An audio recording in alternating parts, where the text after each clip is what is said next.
Hello, আসসালামু আলাইকুম। Skill 360 এর পক্ষ থেকে সবাইকে শুভেচ্ছা। আশা করি আপনারা সবাই ভালো আছেন। আমরা আজকে যে টিউটোরিয়াল নিয়ে কথা বলবো সেটা এক্সেল এর বেসিক টিউটোরিয়ালের একটা টিউটোরিয়াল। তো বেসিক যেহেতু আজকে আমরা যে জিনিসটা নিয়ে কথা বলবো অ্যালাইনমেন্ট নিয়ে আমরা কথা বলবো। অর্থাৎ এইখানে যে টুলটা আছে আমার হোম রেভেনের আন্ডারে অ্যালাইনমেন্ট নিয়ে আমরা এখানে একটা কাজ করব। যারা সাধারণত আমরা ফরম্যাটিং নিয়ে কাজ করি তাদের কাছে খুব বেশি ইম্পর্টেন্ট একটা হচ্ছে অ্যালাইনমেন্টটা একটা খুব বেশি একটা ইম্পর্টেন্ট।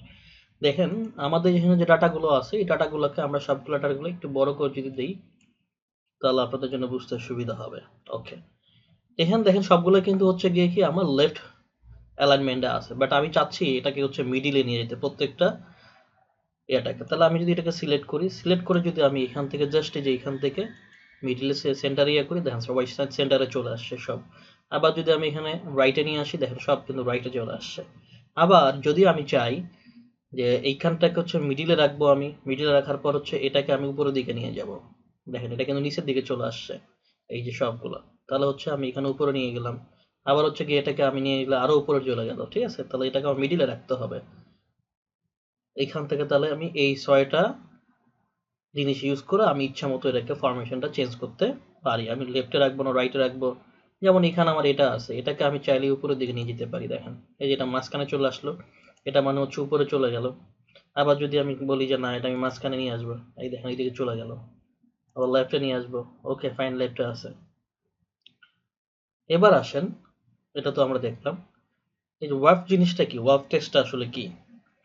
ওয়ার্ক টেস্টটা হচ্ছে দেখেন ইনসেন্টিভ এখানে আমার ছিল, এই ইনসেন্টিভটা কিন্তু ভালো করে দেখা যাচ্ছে না। তো এটাকে যদি ভালো করে দেখতে চাই, জাস্ট আমি এখানে যদি ক্লিক করি তাহলে এই লেটার এই ওয়ার্ডটা ভেঙে নিচের দিকে চলে আসবে। এই যে দেখেন এবার কিন্তু ইনসেন্টিভের ভি দেখা যাচ্ছিল না, এই ভি কিন্তু আমার এখানে চলে আসলো। অথবা এখানে আমি আরেকটা জিনিস করতে পারি, ওয়ার্ক টেস্ট না করেও আমি এখানটাকে এটাকে ধরে আমি একটু বড় করে দিতে পারি।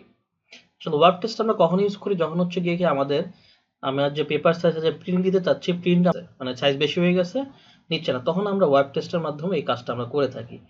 আবার যদি আমি যে কাজটা এখানে বড় করে দিলাম, ছোট থেকে বড় করে দিলাম, সেটা আমি হচ্ছে শর্টকাটের মাধ্যমে করতে পারি। সাপোজ এরকম আছে, এই ঘরটাকে আপনাকে বড় করতে হচ্ছে, কি পরিমাণ বড় করে দেখেন এক্সেল কত এক্সপার্ট কাজ করে, এক্সপার্ট লেভেলে কাজ করে। জাস্ট এখানে আপনি ডাবল একটা ক্লিক করেন, ওর যতটুকু লাগবে ঠিক ততটুকুই বড় হবে, এর থেকে বেশি হবে না। দেখেন এই যে ডাবল ক্লিক করলাম, যতটুকু লাগছে সে ততটুকুই হয়ে গেছে। বাট এটাকে যদি আবার ক্লিক করেন, দেখেন এটাকে আমি অনেক বড় করে নিয়েছি, এটাকে আমি যদি ডাবল ক্লিক করি দেখেন যতটুকু লাগতো ততটুকুই চলে আসে সেম। দেখেন এই যতটুকু লাগতো মানে কি, এটা কিন্তু ফার্স্ট সেলে আছে, এর জন্য এটাকে বড় কিন্তু হয়ে গেছে। কিন্তু আমি চাচ্ছি না এটা এত বড় হোক। ঠিক আছে, এটাকে আমি আমি চাচ্ছি এই ম্যানেজার্স পারফরমেন্সটা পুরো এই হেডলাইন জুড়েই থাকুক, এই পর্যন্ত থাকুক। তাহলে এটাকে করার জন্য আমি এখানে করতে পারবো, জাস্ট এখানে আমি ক্লিক করে এটা পুরোটাকে আমি সিলেক্ট করে দিলাম। সিলেক্ট করার পর এই যে এখানে যে আছে মার্জ এবং হচ্ছে সেন্টার, এখানে জাস্ট আমি যদি একটা ক্লিক করি দেখেন মাঝখানে চলে আসলো। এখন এটা যদি একটু ফরম্যাটিং করি, অনেক এক্সিলেন্ট লাগতেছে না পুরো ফরম্যাটটা? তাহলে এটাই ছিল আমাদের হচ্ছে অ্যালাইনমেন্টের কাজ। এবং এইখানে আরেকটা কাজ আছে, এই যে এখানে আমার হচ্ছে sale, serial number, name of paper, sales, incentive, এটা তো আমি একটা ফরম্যাটে রাখছি।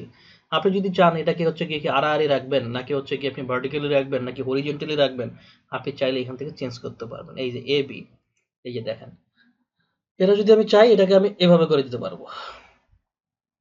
ঠিক আছে, এটা যদি বড় করে নেই একটু, তাহলে বড় করে নিলে আপনার সুবিধা হবে দেখতে বুঝতে। আপনি চাইলে রিডিংটা আপনি এভাবে দিতে পারেন। এটা সিলেক্ট ছিল না, আবার সিলেক্ট করে নিচ্ছি পুরোটা, দেখেন। অথবা আপনি চাইছেন যে এইভাবে দিবেন, এই যে এইভাবে দিতে পারবেন, হয়ে গেল। আবার যদি আপনি চান যে না এরকম না দিয়ে আমি এরকম দিব, এই যে এরকম হইল। আবার যদি এখান থেকে আপনি চান যে না আমি রোটেট করে দিব টেক্সট, এই যে রোটেট টেক্সট হয়ে গেল। আবার এখানে যদি বলেন যে না আমি রোটেট টেক্সট ডাউন করে দিব, নিচের দিকে থাকবে, উপরের দিকে এভাবে থাকবে। জাস্ট আপনি যেভাবে চাবেন এখান থেকে আপনি আপনার ফরম্যাটিংটা আপনি করে নিতে পারবেন ইচ্ছা মতো। হ্যাঁ, এটা আপনি আপনার এখন কাজ করার জন্য যেটা আপনার কাছে সুবিধার মনে হবে আপনি সেটাই এখান থেকে করে নেবেন। ঠিক আছে, তো আশা করি আপনাদের টিউটোরিয়ালটা ভালো লেগেছে, এবং যদি ভালো লেগে থাকে তাহলে আপনারা অবশ্যই লাইক এবং সাবস্ক্রাইব করবেন, এবং হচ্ছে কমেন্ট সেকশনে যে কমেন্ট করবেন যে আপনাদের কেমন লাগতেছে। মূলত আমাদের এক্সেলে বেসিক কোর্সটা যারা একদম এক্সেলে একদম শুরু থেকে কাজ করতে যাচ্ছেন তাদের জন্য। সবাই ভালো থাকবেন, সুস্থ থাকবেন, এক্সেল স্কিল 360 সাথেই থাকবেন। আল্লাহ হাফেজ।